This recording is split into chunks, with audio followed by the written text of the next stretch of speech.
El Ministerio de Cultura presenta Radios Ciudadanas, encuentro, participación y debate.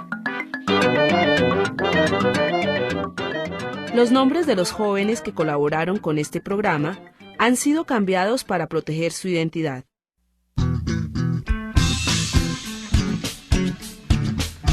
Ni abejitas ni campanitas. Ni abejitas ni campanitas. Jóvenes apuntando a un futuro. Bala bien, bala va, ya no sabes ni de dónde la bala te va a alcanzar, si no corres, si te escondes.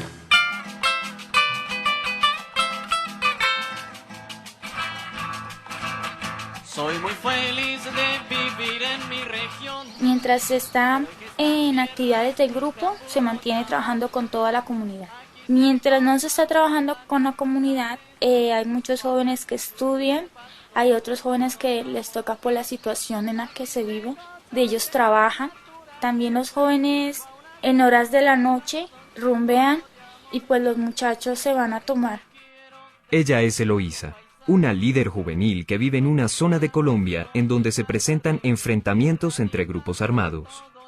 A diario Eloísa recorre su departamento hablando sobre el respeto hacia los derechos de los jóvenes, de las niñas y de los niños. Con los niños, por la situación en la que se encuentran, trabajamos mucho los derechos humanos. Entonces, lo que se les pregunta a ellos es, esos son los derechos, ¿qué derechos son violados? ¿Qué derechos usted no tiene? ¿Qué derechos se le ha pisoteado?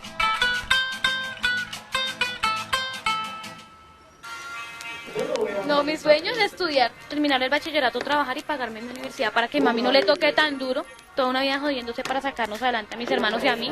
Lejos de Eloísa, en un sector deprimido de una ciudad donde las balas del conflicto armado también se encuentran, Clara camina por las calles solitarias con un grupo de adolescentes que buscan dar alternativas de vida a los jóvenes de su sector a través de la música y de la lúdica. Pero es que el cuento también es que acá, por ejemplo, en ese sector, si hay un muchacho que se viste con ropa ancha, ese tipo es marihuanero, fijo. Uno mira la apariencia, pero no mira cómo es la persona en verdad. Por eso matan tanto joven también. Eloísa, Clara y los jóvenes que integran este grupo nos cuentan cómo es su diario vivir en medio de la guerra. En la casa, pues mi mamá siempre me ha apoyado en el trabajo que realizó con jóvenes. Quedó muy interesada, pero a la vez dijo que, debemos tener igual cuidado, ¿no? Porque los temas son muy duros, entonces no falta la persona a la que no le guste y se altere y le haga algo a uno. Viven con miedo, ese que busca callar las palabras. Yo creo que es como complicado coger y decirle a los muchachos, no muchachos, venga, organicémonos, hagamos actividades, no sé, hagamos danzas o trabajemos, hagamos actividades para llevarle remesa, por ejemplo, a los ancianos o a las personas necesitadas. Yo creo que es un poco difícil hacer eso, por el mismo trauma que tienen, por el mismo miedo de salir y que no, yo salgo y me van a matar. Yo creo que es un poco difícil, pero tampoco es que sea imposible.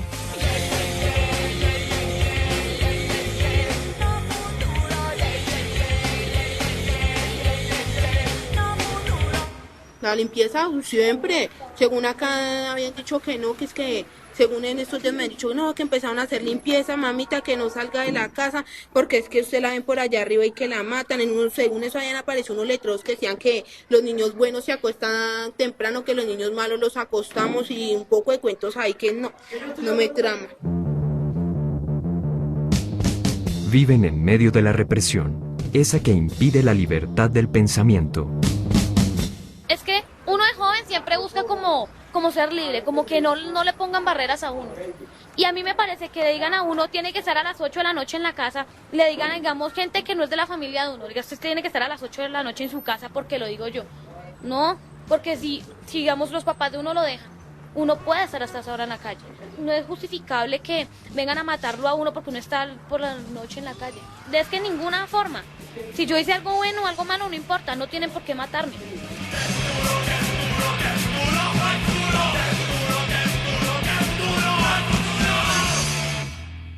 Alejandro Acosta, director regional del Centro Internacional de Educación y Desarrollo Humano, CINDE. Me parece que en el país apenas estamos mirando una parte del problema y lo estamos haciendo insuficientemente, que es cómo afecta la violencia los derechos de la niñez y la necesidad de que se los restablezcamos y de que garanticemos la vigencia plena de los derechos para la niñez, entendiendo que la niñez está afectada de muy diferentes formas por el conflicto.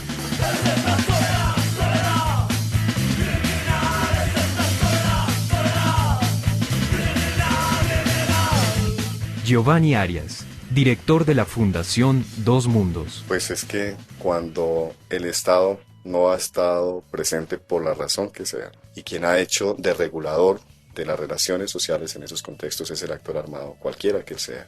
Obviamente allí se generan una serie de formas de validación de la acción del grupo que ejerce el control, por conveniencia, por afinidad, por identidad, por lo que uno quiera. Y eso es lo que explica también cómo cuando se recambia el actor armado que ejerce el dominio y el control, pues se dan todos estos estragos entre la población civil, que sin necesidad de tener una vinculación directa con el actor armado, pues sí se le identifica como una especie de pez en el agua necesario de quitarlo en medio.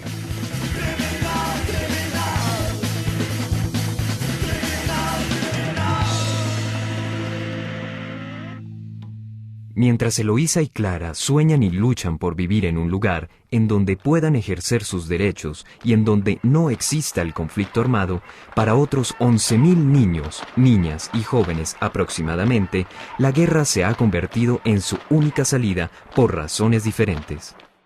Julián Aguirre, coordinador del Grupo de Atención a Víctimas de Violencia del ICBF. En la estructura de valores de este país, que es la que realmente aprenden los niños y los adolescentes, se ha instaurado lo que podríamos llamar una cultura de la ilegalidad, en donde se han construido, por ejemplo, unos héroes culturales positivos para los niños en su cotidianidad y para las comunidades, que son 3.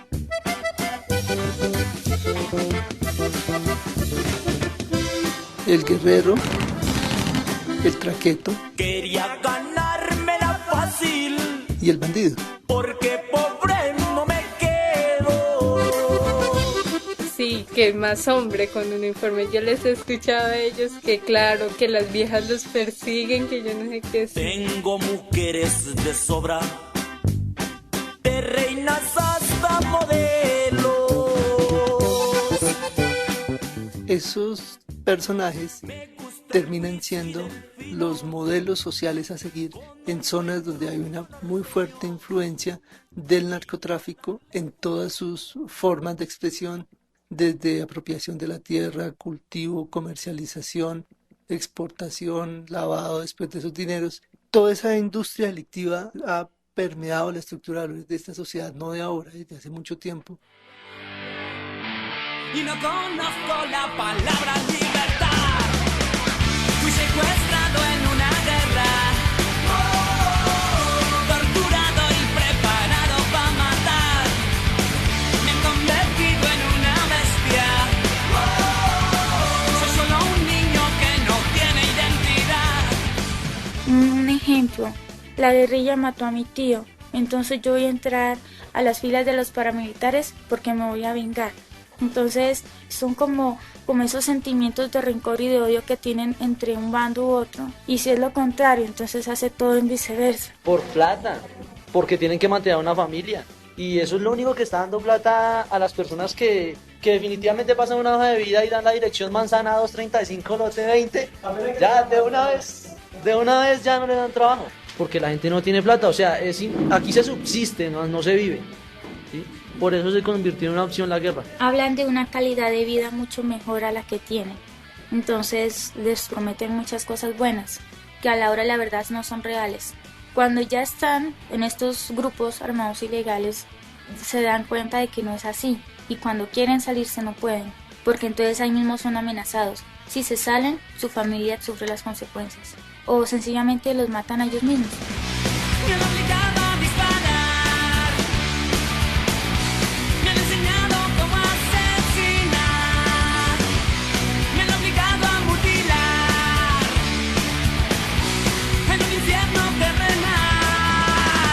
Yo pienso que hay muchas razones. pero las principales es porque no hay comprensión en el hogar, como que en todo momento regañándolos, maltratándolos, entonces buscan otra salida, que es ingresar a las filas.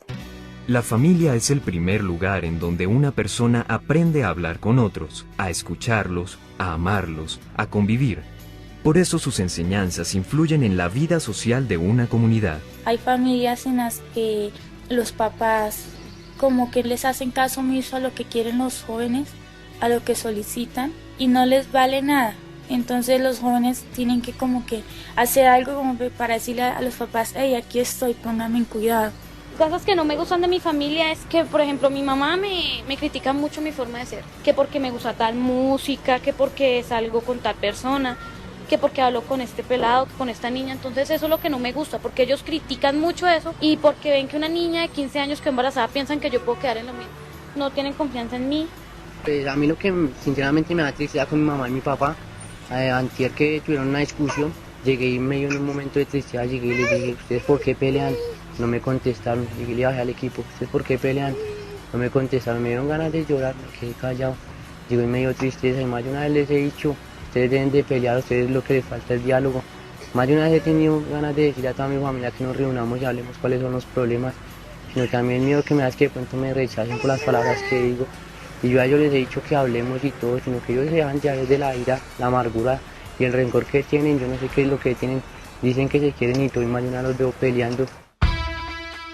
Cuando la violencia física o psicológica se convierte en la forma natural de relacionarse en la familia, el irrespeto de los derechos de los otros miembros que viven en una casa, como lo son los niños, las niñas y los jóvenes, también se vuelve algo normal y cotidiano. Los niños, en este caso los niños con los que trabajamos como que no son muy afectivos. Viven en un medio donde solo hay guerra, solo hay peleas, solo hay discusiones, hay discriminación. Entonces ellos van creciendo con esa mentalidad de que todo lo que quieren conseguir, todo tiene que ser a la fuerza. A esta violencia cotidiana se suma la violencia de la guerra, facilitando que en las familias no se respeten los derechos de los niños y de las niñas.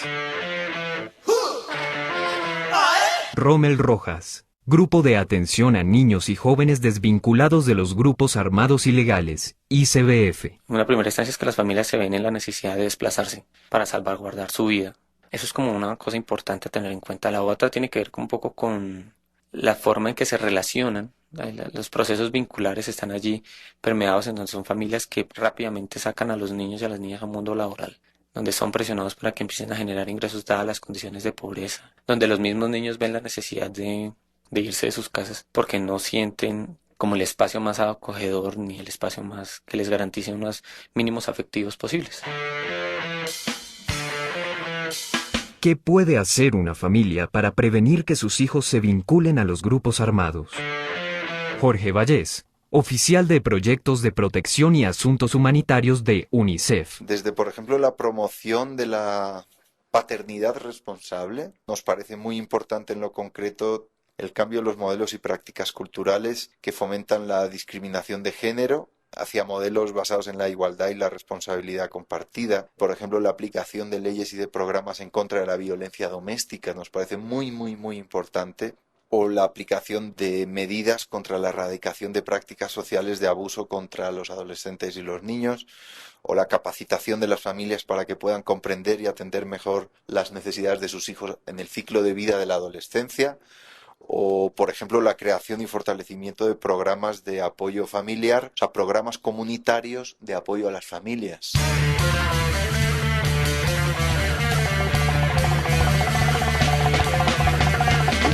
La escuela es el segundo lugar en donde los niños, las niñas y los jóvenes aprenden a convivir. El encuentro con los amigos, los juegos, el descubrimiento del primer amor, los profesores cuchillas y los bacanos, el aprendizaje, la responsabilidad y la libertad. Todo eso puede representar la escuela para un adolescente. Eloísa y Clara nos cuentan cómo son las escuelas en los sitios donde viven. Se puede decir que en los colegios hay muchos jóvenes que llegan a un tiempo determinado en el que se tienen que salir de estudiar. Entonces no terminan su bachillerato o no terminan su primaria. Por muchas razones. Las principales es que hay muchos niños o niñas o jóvenes que deben llevar el dinero para subsistir, porque hay algunos que no tienen padres, tienen hermanos menores, entonces como por ser mayores, entonces deben estar velando por sus hermanos menores. Que aquí casi no hay escuelas, y las que hay son muy poquitas, y las que hay son malas. Aquí hay como, que le digo, por muchas como unas 5 escuelas, y la mayoría no tienen profesores profesionales. No, y los alumnos por eso se vuelven marihuaneros, fuman y todo eso, porque es que no hay como la educación esencial para una escuela. Por ejemplo, en el caso de los uniformes, en todos los colegios se piden uniformes. Hasta un tiempo determinado el estudiante puede ir con ropa particular, pero después tiene que ver cómo va con uniforme. Y si en este caso los papás no tienen plata para el uniforme, entonces ¿qué hacen? Salirse de estudiar porque no pueden seguir. En muchas zonas en las que hay presencia de grupos armados al margen de la ley, la escuela es utilizada como centro de promoción de una determinada ideología, como trinchera, o muchas veces es usada como escenario de confrontación armada. ¿Qué es lo primero que se está pensando? Se está pensando que es necesario que en una situación así la escuela debe pensar en unos modelos pedagógicos un poco diferentes. Beatriz Quintero, subdirectora de población del Ministerio de Educación Nacional. En este país existen modelos pedagógicos que se pueden adaptar y que tienen que ver con esta situación. Son más o menos 11 modelos, como la escuela nueva, por ejemplo, donde los niños no tienen necesariamente que estar todos los días en la escuela, sino que posiblemente pueden venir esporádicamente, donde se tiene en cuenta, por ejemplo, la extraedad, pero también el Ministerio ha pensado la necesidad de capacitar el docente. Digamos, no todos los docentes con su formación profesional que tienen la posibilidad de entender una situación, digamos, psicosocial que presenta un niño. E igualmente cuenta con unos recursos adicionales para infraestructura. Sabemos que las escuelas, digamos, se han vuelto objetivos militares permanentemente. Peligro andar en la calle, un loco suelto. En un contexto de guerra, el otro se convierte en un desconocido. La desconfianza crece y se rompen los lazos de amistad y de vecindad. Ingrid Bolívar, investigadora del CINEP. Y cuando se cambia entonces la hegemonía de un actor armado por otro, lo que se genera se genera una guerra al interior de las mismas comunidades otra vez. Porque unos primos están en la guerrilla y otros primos están en los paramilitares. Y no se puede confiar claramente en el bando de qué lado está cada quien, que es el problema más preocupante cuando uno habla del tejido social. En medio de ese clima de inseguridad hacia los demás, los adolescentes son blanco de discriminaciones y de críticas por expresar sus formas de ser, de actuar y de sentir. Dicen que soy peligroso, dicen que soy endiablao, embustero, mal hablado y engañoso. Hay diferentes actores armados y por eso pues hay conflictos entre ellos. Pero una cosa es el conflicto que hay entre los actores armados, tanto legales como ilegales, y otra cosa es la comunidad, la población civil. Entonces, la población civil no tiene por qué ser estigmatizados. Colombia avanza y el mundo no sabe nada, y si lo sabe olvida, y todo sigue girando. Morir al día es parte de la vida. El Estado colombiano ratificó la Convención Internacional de los Derechos de los Niños y de las Niñas. Pero cuando la guerra se convierte en la única opción de vida para muchos jóvenes, cabe preguntarse, ¿qué pasa con el cumplimiento del Estado con relación a los acuerdos que plantea esta convención? Como los perros intentando vivir, viviendo. Yo creo que muchas de las formulaciones que hay en esta materia todavía siguen siendo unas definiciones bien intencionadas. Giovanni Arias, director de la Fundación Dos Mundos. Haciendo parte de los documentos de política pública, pero con un desarrollo precario, porque entre otras cosas es que necesita recursos, y recursos importantes, pero necesita también desde quien diseña la política entender que ese no es un tema menor. La propia existencia del conflicto armado es la principal debilidad. Jorge Vallés, oficial de Proyectos de Protección y Asuntos Humanitarios de UNICEF. Nos parece que el hecho de tener a 6 millones de colombianos en zonas donde se están dando enfrentamientos armados casi diariamente o cotidianamente, y esa inestabilidad, esa inseguridad que genera no solo en la población, sino también en las autoridades para ejercer sus funciones, como autoridad pública, nos parece quizá la mayor debilidad. Yo sí pienso que el tema preventivo pasa por el hecho de articular una política pública que reconozca la gravedad que tiene para un país el hecho de que sus ciudadanos crezcan en medio de la guerra con unas profundas afectaciones en su mundo emocional y relacional. Y hay un proceso muy esperanzador de articulación de la sociedad civil con el Estado en lo que se ha llamado la Alianza por la Niñez Colombiana. Alejandro Acosta, director regional del Centro Internacional de Educación y Desarrollo Humano, CINDE. Que está contribuyendo a que en este momento se esté presentando en el Parlamento un proyecto de ley que está contribuyendo a dar los pasos para construir una política de primera infancia. Pero ¿cómo ser personas a quienes se les reconozcan sus derechos en medio de la guerra? Los jóvenes no dudan en responder. Aquí vamos de nuevo. O sea, nosotros como grupo la pasamos muy bueno juntos. Escribimos nuestras letras, o sea, lo que pensamos, que muchas veces no es tanto violencia, sino más esperanza. Eso es lo que nosotros escribimos. Trabajamos también políticas de juventud, trabajamos en derechos humanos, la ley 375, que es la ley de la juventud. Trabajamos en el grupo como tal, trabajamos eso, más danzas, teatro y sí, artesanías. En artesanía trabajamos lo que es la elaboración de diferentes cosas con semillas. Estamos trabajando también lo que es dibujo, aprender a hacer las personas. El año pasado trabajamos haciendo cuadros, pero no al óleo, sino con acuarelas. O sea, por medio de lo que nosotros hacemos, digamos, como foros, campañas, que dan base para que ellos nos sepan que hay alguien que está trabajando por ellos, porque queremos salir adelante. A pesar de las trampas y los malos amigos, a pesar de la burla y de los enemigos.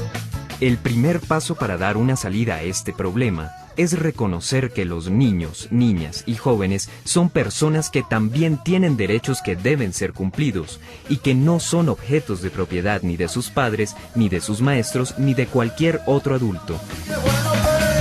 Pero necesitamos avanzar 2 escalones más. Uno es que las opiniones sean tenidas en cuenta, porque muchos maestros consultan a los niños, muchos funcionarios públicos hacen consultas para el trazamiento de planes, pero en el fondo hacen lo que ya tenían previsto o lo que consideran que como adultos es lo que se debe hacer sin tener una suficiente comunicación con los niños, de dialogar los argumentos para ver si tienen razón o no. Es que al oír los niños de lo que se trata es de empoderarlos con su voz, es que ellos puedan actuar, ponerse en escena en la acción, utilizando lo que son sus opiniones, tanto en lo que tiene que ver con responsabilidades en la casa, responsabilidades en la comunidad, responsabilidades en la escuela, responsabilidades en los juegos con sus pares, responsabilidades en el manejo de los medios de comunicación a los que están sometidos, etc. Y muchos de ellos están asumiendo su responsabilidad como ciudadanos, como personas que exigen su derecho a vivir, a tener una familia que los ame y los proteja, su derecho a estudiar y también a decir lo que piensan sobre la guerra. Por eso, jóvenes como Eloísa son protagonistas de proyectos que dicen claramente no a la guerra, como ella misma lo cuenta. El poder no lo tiene una persona, el poder se lo da un grupo de personas a una sola. Entonces, el cargar un arma no significa nada. Si ustedes, por ejemplo, están uniformados, ninguna persona, por el estigma que le tiene, ninguna persona se le va a alterar, ni le va a ofender. Pero si lo llegan a ver sin uniforme y sin arma, la persona que mantiene con uniforme sale corriendo, porque la única arma que tienen para defenderse es el fusil que cargan. Y también de que uno como joven, por ejemplo el joven campesino, tiene muchas salidas para estudiar. A pesar de que todo el mundo cree que la persona campesina no sabe nada, es todo lo contrario. El joven campesino además, él trabaja la tierra y va y se mete a cualquier grupo armado, se vuelve una máquina de guerra. Yo creo que hay otras formas de salir de la pobreza y de los problemas. No tiene que ser solo matándonos unos a otros. O sea, desde ahí vamos a empezar como que todas las personas se van concientizando que no, que hay que salir de este hueco. Entonces, ¿para qué no se va a vincular a un grupo armado si desde que se tenga un arma está motivando la guerra? A pesar de la lejanía entre la zona rural en la que vive Eloísa y la zona urbana en donde vive Clara, ellas creen que unirse a la cadena de violencia no es la única opción de vida. Entonces, en ese contexto de tanta complejidad, de tantos factores que amenazan, además con la creciente dificultad de las finanzas públicas y la falta de estructurar políticas públicas sistemáticas para atender a la infancia, la adolescencia, la juventud y la familia, en medio de todas esas dificultades uno ve iniciativas en varios municipios muy valiosas, ve iniciativas a cargo de comunidades muy valiosas. En algunas zonas rurales y urbanas, el conflicto armado se ha ido tejiendo entre la cotidianidad y entre las grietas que la violencia familiar, la poca y mala calidad de la educación, la pobreza y la cultura del dinero fácil han abierto en la sociedad colombiana. Es por esto que pertenecer a las filas de los grupos armados es la única opción para muchos niños, niñas y jóvenes. Por otra parte, los grupos armados aprovechan la edad de los jóvenes para convencerlos de que se vinculen a sus filas, ya que en estas edades la capacidad de reflexión sobre la ideología del grupo o de prevenir las consecuencias a largo plazo son escasas. Pero a pesar de esta realidad y del peligro que implica hablar de este tema, los jóvenes que nos acompañaron hoy ratifican su deseo por despojar a la vida del camuflado que le impone la guerra y su lucha por cumplir el mayor de sus sueños, el respeto de sus derechos en un contexto con o sin conflicto armado. Este es un proceso en el que niños, niñas y adolescentes colombianos son los protagonistas.